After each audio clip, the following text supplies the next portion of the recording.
want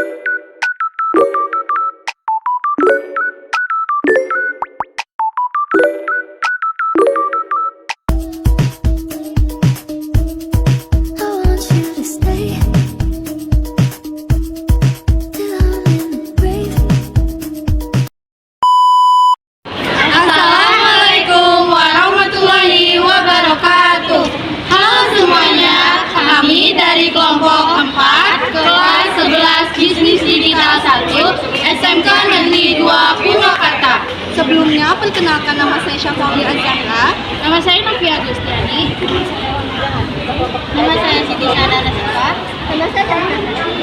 Kami di sini akan mewawancarai salah satu polisi di Polres dengan tema seks bebas mata pelajaran pendidikan Pancasila Dengan guru pembimbing Ibu Mina Marliana Dewantini SPDGR. Selamat menyaksikan.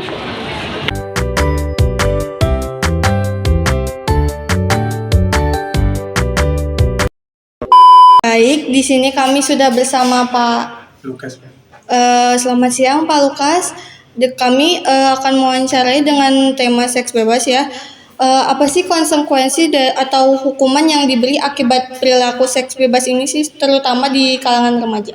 Untuk kalangan remaja sendiri, konsekuensi yang diberikan untuk seks bebas, sepengetahuan saya itu diprosesnya di kewilayahan setempat. Contohnya seperti kasusnya itu terjadi di RT RW, berarti yang menangani kasus tersebut berarti di lingkup RT RW wilayah setempat. Jadi nanti dari kedua belah pihak itu nanti diprosesnya di RT RW. Jadi ketua RT atau RW setempat yang nanti melaksanakan penanganan kasus tersebut. Jadi kedua belah pihak yang terkait kasus tersebut dipanggil kemudian berembuk untuk mencapai kesepakatan. Biasanya nanti hasil dari prosesnya itu dibuat surat pernyataan. Nah, kalau bisa surat pernyataannya itu untuk menguntungkan kedua belah pihak. Jadi jangan sampai merugikan salah satu pihak aja. Takutnya kalau merugikan salah satu pihak saja itu dampaknya ke depan itu bisa merugikan pihak salah satunya.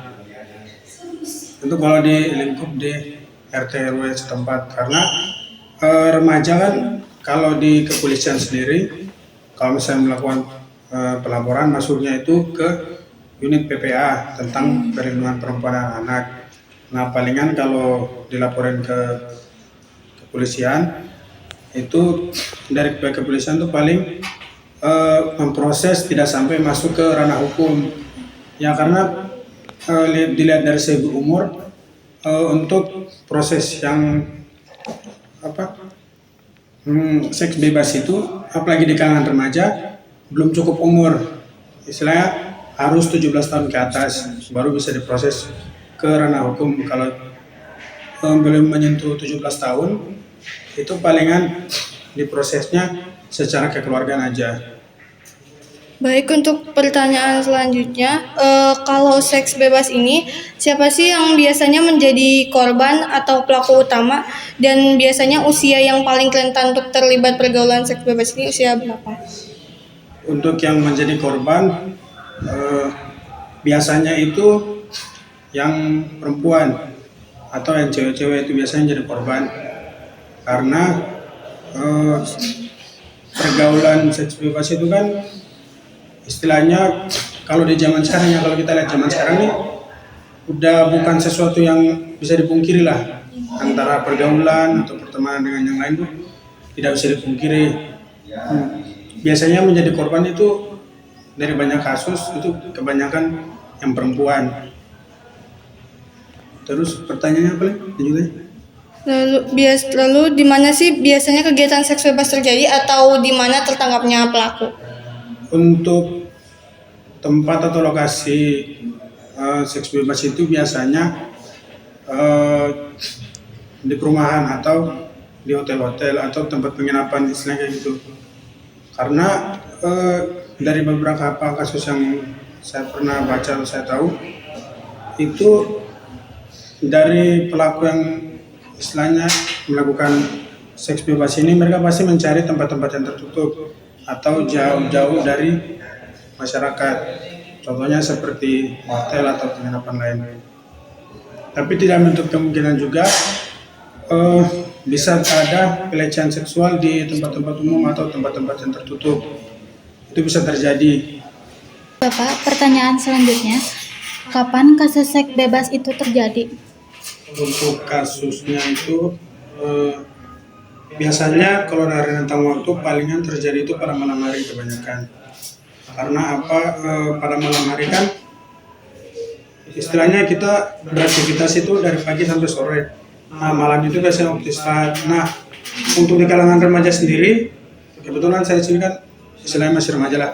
Saya tahu pasti remaja itu kalau yang sedang pacaran atau pergaulan yang lain tuh palingan atau kumpul sama teman atau jalan sama pacar tuh pasti di malam hari kebanyakan.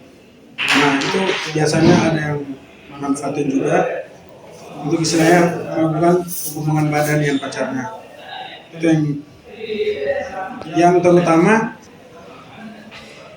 itu waktu-waktu malam itu paling sering dimanfaatin, apalagi di luar aktivitas yang lain atau sedang kosong, kan seperti itu. Mengapa pergaulan seks bebas bisa terjadi?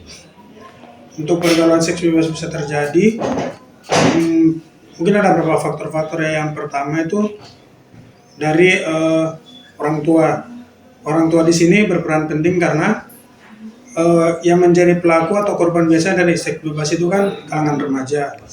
Nah, orang tua itu tidak lepas tangan lah dalam mendidik atau membina anak-anaknya.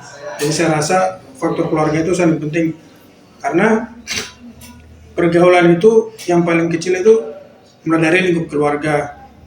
Dari lingkup keluarga nanti semakin keluar ke lingkup lingkungan atau masyarakat, kemudian pergaulan itu semakin besar ke lingkup yang lebih besar lagi.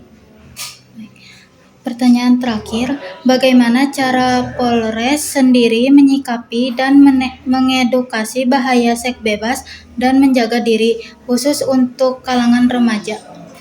Untuk dari cara Polres sendiri, jadi di Polres itu ada fungsi operasional, fungsi teknis Binmas atau pembinaan masyarakat. Nah, dari fungsi Binmas ini sendiri dapat melakukan istilahnya. Baik, terima kasih kepada Pak Lukas yang sudah berkenan untuk diwawancarai oleh kami. Sekian dari wawancara kami, terima kasih. Sekian wawancara dari kelompok kami. Terima kasih.